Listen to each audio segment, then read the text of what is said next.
अरुणाचल शिव रूप हृदय के मध्य में सुप्रतिष्ठ भगवान श्री रमन जी को प्रणाम।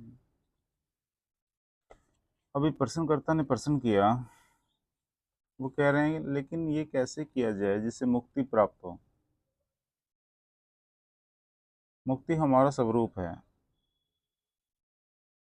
हम वही हैं। महर्षि जी ने जवाब दिया, मुक्ति हमारा स्वरूप है, हम वही हैं। मुक्ति की इच्छा ये सिद्ध करती है कि बंधन से मुक्त रहना हमारा स्वभाव है। बंधन से मुक्त रहना हमारा स्वभाव है, लेकिन हम बंधे हुए हैं। और अफसोस की बात है, हमको पता भी नहीं है हम बंधे हुए हैं। नए सिरे से प्राप्त करना नहीं, जो हमें करना है वह केवल यही है कि हम बद्ध हैं, बंधे हुए। ऐसी गलत धारणा का त्याग करना है। जब हम ऐसा करेंगे तो किसी प्रकार की इच्छा या विचार नहीं रहेंगे। जब तक कोई मुक्ति की इच्छा करता है तो समझना चाहिए कि वह बद्ध है। मुक्ति की इच्छा करता है जब तक वो बद्ध है। प्रश्नकर्ता ने कहा प्रश्नकर्ता ने कहा कहा जाता है कि आत्म साक्षात्कार करने वाला मनुष्य जागृत, स्वप्न, सुषुप्ति का अनुभव नहीं करता। क्या ये सच है? आपको पता है 3 अवस्थाएं होती हैं हमारी, जागृत, स्वप्न और सुषुप्ति। जागृत क्या है? जैसे हम बातचीत कर रहे हैं।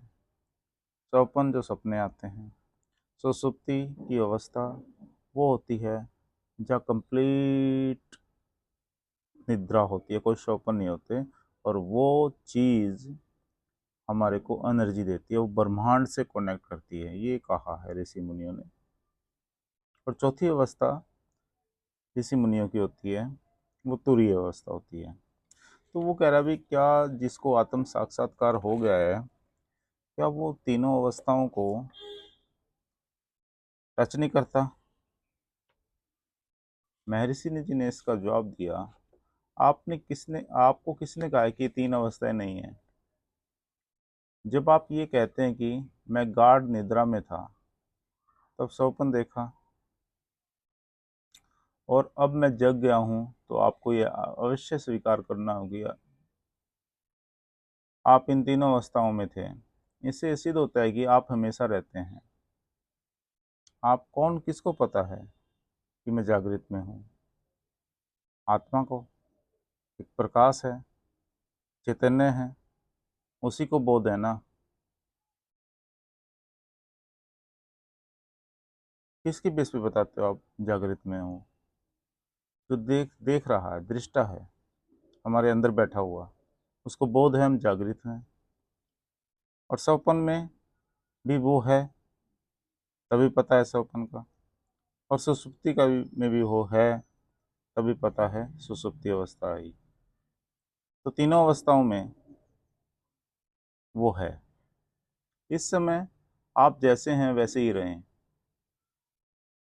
तो आप जागृत अवस्था में हैं। लेकिन ये अवस्था स्वप्न में लीन होती है, और स्वप्न अवस्था गहरी नींद में अदृश्य हो जाती है। गहरी नींद, सुसुप्ति। तब भी आप थे, अब भी आप हैं, तीनों अवस्थाओं में आप हैं। अर्थात आप हमेशा रहते हैं। 3 अवस्थाएं आती हैं, जाती हैं, अनित्य हैं, लेकिन आप हर समय रहते हैं। बोध है हमारे को मतलब आत्मा को। हम किसको बोल रहे हैं? आत्मा को।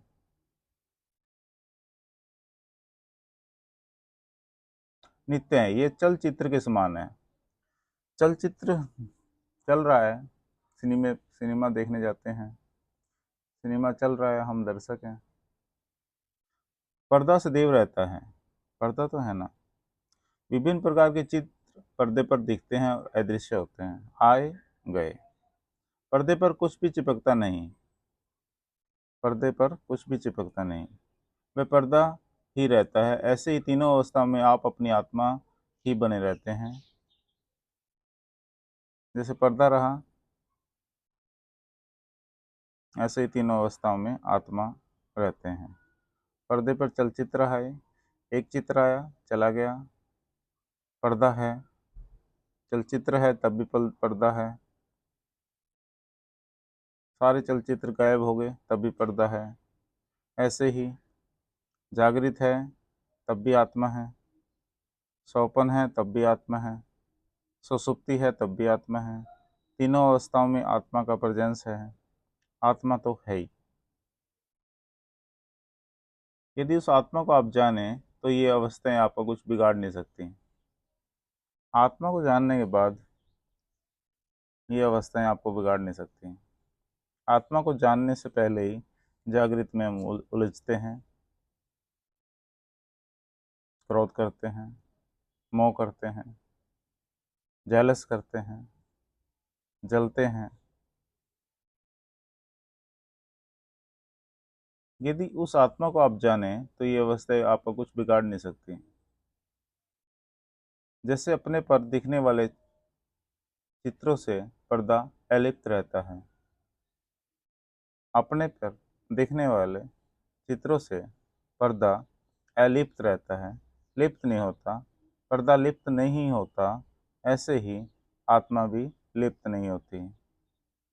पर्दे पर चित्र आ रहे हैं, न अच्छा चित्र आया गंदा चित्र आया तब भी लिप्त नहीं हुआ, गायब हो गया तब भी कोई फर्क नहीं पड़ा, रोने नहीं लगा। चलचित्र गायब हो गया तब भी कोई फर्क नहीं पड़ा। ऐसे ही जागृत, स्वपन, सुषुप्ति अवस्था में आत्मा पर कोई फर्क नहीं पड़ता। पर्दे पर आप कभी असंख्य तरंगों वाले समुद्र को देखते हो। पर्दे पर असंख्य तरंगों वाले समुद्र को देखते हो, वह अदृश्य हो जाता है। कभी आप चारों ओर फैलने वाली आग देखते हैं, वह भी अदृश्य हो जाता है। दोनों के दिखने के समय पर्दा होता है।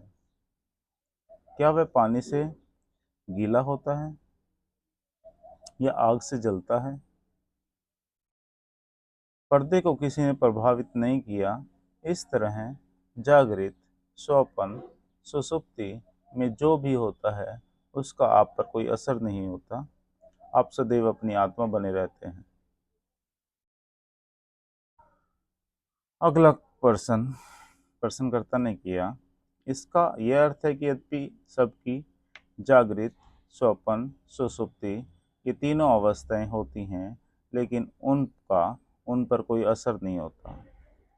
महर्षि जी जवाब देते हैं, हाँ ये बिल्कुल सही है। ये अवस्थाएं आती हैं और चली जाती हैं। आत्मा जरा भी चिंतित नहीं होता, उसकी केवल एक अवस्था होती है। प्रश्नकर्ता ने कहा, अर्थात मनुष्य इस जगत में केवल साक्षी है?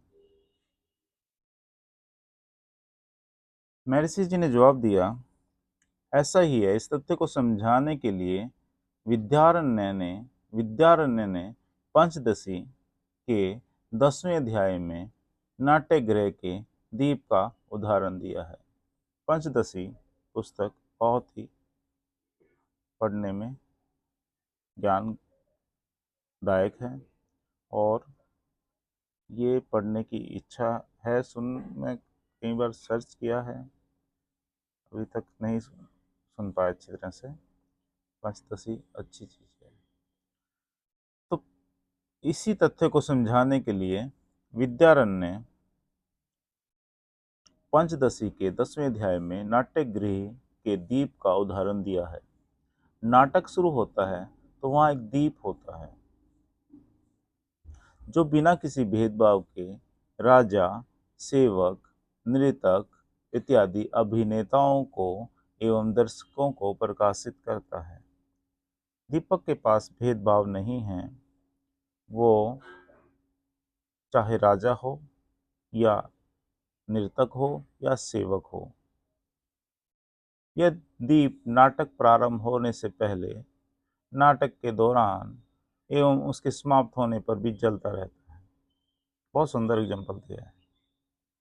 इसी प्रकार भीतर का प्रकाश आत्मा अहंकार को, बुद्धि को, स्मृति को, मन को स्वयं वृद्धि या अक्षय को प्राप्त हुए बिना न तो वृद्धि होती है न अक्षय होती है, प्रकाश देता रहता है।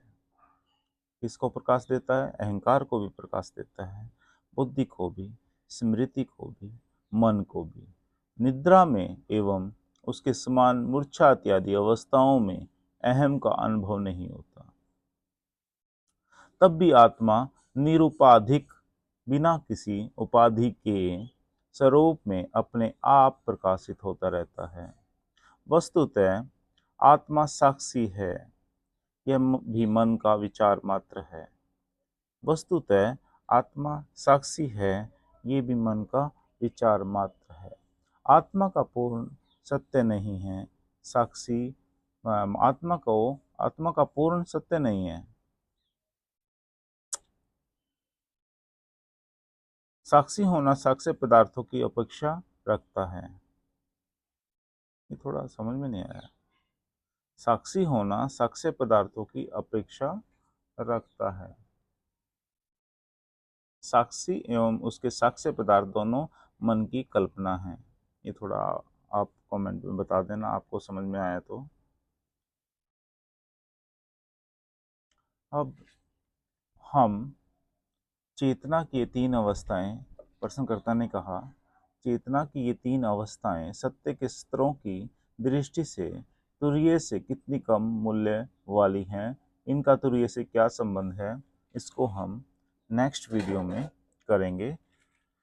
रमन जी को प्रणाम और अरुणाचल शिव स्वरूप हृदय के मध्य में सुप्रतिष्ठित भगवान श्री रमन जी को प्रणाम।